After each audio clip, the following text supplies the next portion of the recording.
अब हम फटाफट कुछ ग्राफ बना के देखते हैं कि पाइथन में कैसे बनते हैं। तो एक चीज़ आप समझ लीजिए, जैसे प्रिंट स्टेटमेंट यहाँ पे लिखा जाता है कुछ भी प्रिंट करने के लिए, वैसे P L T dot show statement जो है उससे प्लॉट होता है। पी एल टी हमने ऊपर इंपोर्ट किया है। P L T generally import करने का तरीका import mat dot lib dot py plot S P L T करने से होता है। बट ये हमने ऑलरेडी इंपोर्ट कर रखा है तो अब मुझे बार बार करने की ज़रूरत नहीं पड़ेगी। तो अब हम सबसे पहले क्या करते हैं कि जो हमारे मार्क्स हैं स्टूडेंट्स के, वो तुरंत प्लॉट करके देखते हैं कि कैसे होते हैं। तो हम सबसे सिंपल वाला प्लॉट बनाएंगे जिसे लाइन ग्राफ कहते हैं, और उसमें हम सीधा लिखेंगे स्टूडेंट्स डी एफ और इनके मार्क्स, और इसको हम प्रिंट करके देखते हैं कि कैसे ग्राफ बनता है। देखिए, अब ये जनरली क्या होता है कि अगर नीचे टाइम होता तो आपको समय के साथ दिखाई देता है किसी एक स्टूडेंट के मार्क्स ऊपर जा रहे हैं या नीचे जा रहे हैं। बट अब ये नीचे जो है बस हमें दिखाई दे रहा है कि स्टूडेंट्स के हिसाब से ग्राफ कैसे है। तो ये हमें स्कैटर यहाँ देखना है, ना कि रिलेटिव कंपैरिजन, इसलिए लाइन यहाँ पे उतना यूज़फुल नहीं है। तो इसको कैसे ये आपस में स्कैटर्ड है ये देखने के लिए एक दूसरा प्लॉट यूज़ किया जाता है जिसको स्कैटर प्लॉट कहते हैं। तो स्कैटर प्लॉट जो होता है वो P L T dot scatter से बनता है। और अगर आप इसको चला के देखेंगे तो एक सेकेंड, इसमें एक्स और वाई दोनों देना पड़ता है। तो अभी मैंने ये नहीं बताया कि एक्स एक्सेस पे क्या होगा। तो एक्स एक्सेस पे मैं रोल नंबर रख देता हूँ और वाई एक्सेस पे मार्क्स रख देता हूँ।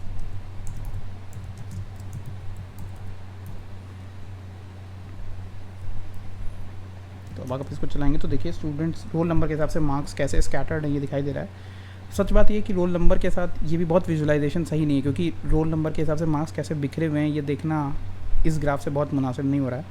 बट रादर हम एक स्केल पे ही देखना चाहेंगे कि मार्क्स जो है उनका एक मीन है, जो मार्क्स का एवरेज मार्क्स है जो हम तब से निकाल रहे हैं, उसके अराउंड जो है डेविएशन कैसा है। तो वो करने के लिए हम एक दूसरा ग्राफ यूज़ करेंगे। इस बार हम सी बॉन में यूज़ करेंगे और हम सी बॉन में लिखेंगे बॉक्स प्लॉट, और इसमें हम वैल्यू देंगे students D F of marks की। अब देखिए कोई भी ग्राफ आपको प्रिंट करना हो तो नीचे P L T dot show ही लिखिए, यहाँ भी P L T dot show लिखिए और चला दीजिए।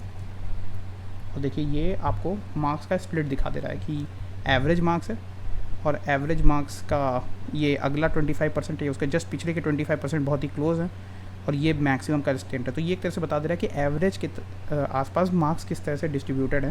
जैसा कि आप देख पा रहे हैं सबसे ज़्यादा मार्क्स इस वाले सेक्शन में जो नीले रंग का है, और ये टोटल। तो कम मार्क्स जो हैं वो ज़्यादातर लोग के एवरेज से ज़्यादा साइड ही मार्क्स हैं, बट कम साइड जो हैं मार्क्स जो हैं जिनके हैं बहुत ही कम है, इसकी वजह से एवरेज थोड़ी नीचे आई है, ये ऐसा दिखाना चाह रहा है। अब एक और एग्जांपल हम देखते हैं। हम जैसे अब ये ग्राफ से ये देखना चाहते हैं कि दो टीचर्स के मार्किंग पैटर्न में क्या फ़र्क है। तो वो करने के लिए हम को क्या करना पड़ेगा कि पहले टीचर्स वाले डेटा फ्रेम को स्टूडेंट्स वाले डेटा फ्रेम से मर्ज करना पड़ेगा, और उसके बाद हमें उसमें ये वाले ग्राफ बनाने पड़ेंगे फॉर बोथ द टीचर्स। तो अब हम वो बना के देखें। ओके, तो अब जब टीचर्स की मार्किंग पैटर्न हमें देखनी है तो सबसे पहले हमें क्या करना पड़ेगा कि स्टूडेंट वाला डेटा फ्रेम जिसमें कि स्टूडेंट्स के मार्क्स हैं उसको हमें ज्वाइन करना पड़ेगा जो टीचर्स का वाला डेटा फ्रेम है, जिसमें हमने टीचर्स के नेम और किन स्टूडेंट्स को उन्होंने पढ़ाया वो डेटा जिसमें रखा हुआ है।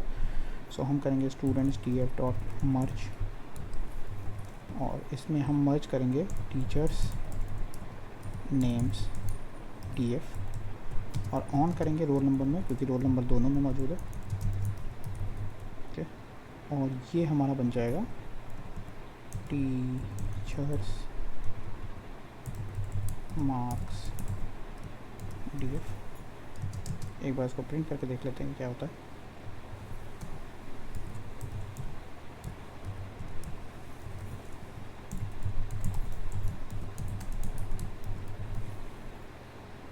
अब इसको चला के देखते हैं।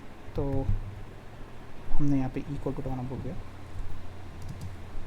कैसे चलाते हैं। अब देखिए इसमें टीचर का नाम भी आ गया और मार्क्स भी आ गया। अब हमें क्या करना है कि हमें दोनों जो हमारे पास टीचर्स जितने भी टीचर्स अवेलेबल हैं उनके लिए अलग अलग ये स्कैटर प्लॉट बना के देखना है। तो इसमें हमने एक सेल बनाई नीचे, और इसमें अब हम करेंगे cbor डॉट बॉक्स प्लॉट। अब x में हम डालेंगे वैल्यूज़ टीचर्स मार्क्स df में टीचर नेम की, और y में वैल्यू डालेंगे टीचर्स मार्क्स df में मार्क्स की। और जैसा कि हम हमेशा करते हैं plt डॉट शो कर देंगे, करके देखते हैं। अब देखिए दोनों ही टीचर के एवरेज मार्क्स दिखा रहा है और उसके स्प्लिट दिखा रहा है। तो इसका मतलब जो दूसरा टीचर है उस केस में उनकी मार्किंग ऐसी है कि जिनके नंबर कम आते हैं, बहुत ही ज़्यादा कम आते हैं, वरना ज़्यादातर लोग के नंबर एवरेज से ज़्यादा हैं। और ये टीचर का काइंड ऑफ थोड़ा ज़्यादा बैलेंस्ड है जो KLM टीचर है OPQ के मुकाबले। अब इसको करने का एक दूसरा तरीका भी होता है, cbon और भी अच्छा सिंटैक्स भी देता है। तो ये सेम चीज़ आप ऐसे भी कर सकते हैं कि आपने x और y में केवल वेरिएबल का नाम दे दिया जो आपको चाहिए, और डेटा में आपने टीचर्स मार्क्स df दे दिया। ये भी बिल्कुल वैसे ही काम करता है, दो तरीके हैं सेम चीज़ करने के। तो इस तरह से देखिए आपने कि कुछ ग्राफ हम कैसे बना सकते हैं और कैसे ग्राफ से हम कोई डेटा विजुलाइज कर सकते हैं, उसका डिस्ट्रीब्यूशन विजुलाइज कर सकते हैं। अब ऐसे बहुत अलग अलग टाइप के ग्राफ हैं, कुछ मैटप्लॉटलिब में अवेलेबल है, कुछ cbon में अवेलेबल है, कुछ दूसरी लाइब्रेरीज में अवेलेबल है। और जैसे जैसे और एक्सपीरियंस आपको होता जाएगा, आप समझ जाएंगे कि कौन से ग्राफ किस केस में यूज़ करने हैं।